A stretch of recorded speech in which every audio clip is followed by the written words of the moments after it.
Thôi.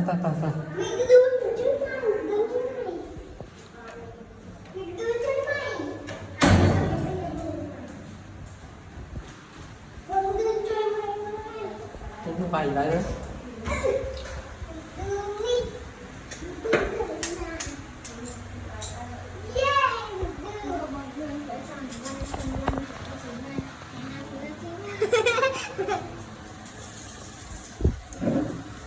Chú á, ta chú à.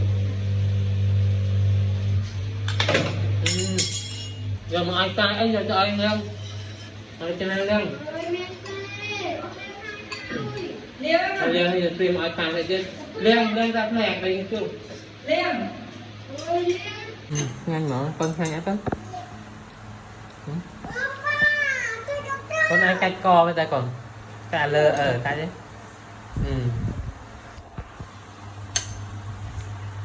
Bong gương đi xong anh chụp anh xí na. Anh đi thay một bao rồi. Nên coi vậy đấy mình. Mạ con ta mũi nè. Ôi xì tập bàn tay. Thôi nhá.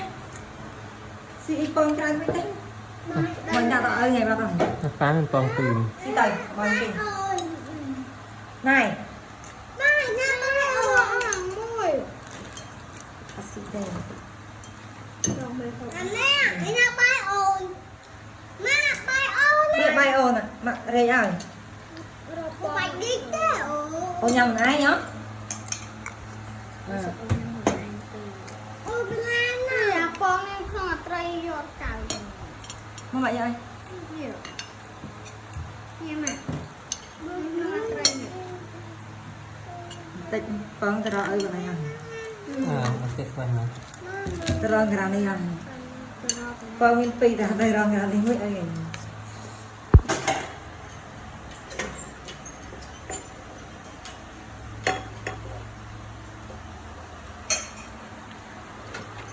Có nhà mai à? Nhà mai. Nhà mai ai nhé? Anh đã thức lo con hồn. Mà tắt. Ta làm thức lo. Tắt cầu.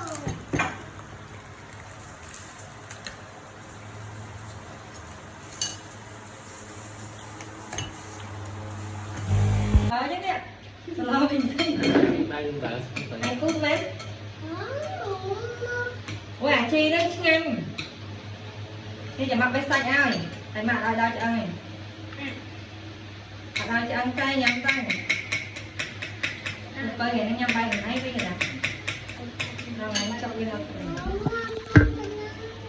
Ôi, xí tay rồi quay đây. Xí à? Để đi sợ.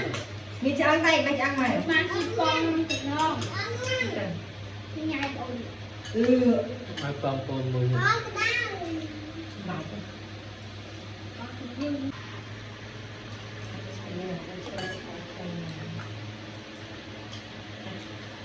Đây, chúng ta đang đi đến đây này.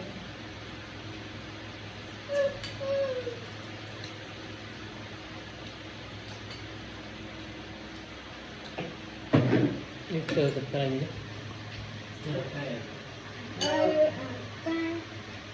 Cái này này này cái Ông ở đây nó bay được ai? Mới năm người ta đi anh lỗ. Đây nghe nó con. Ai ở đấy mà hàng mà. Bạn đi sửa.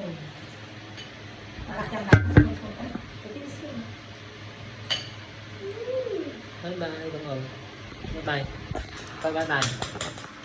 Bye bye. Việt Nam bạn. Bye bye.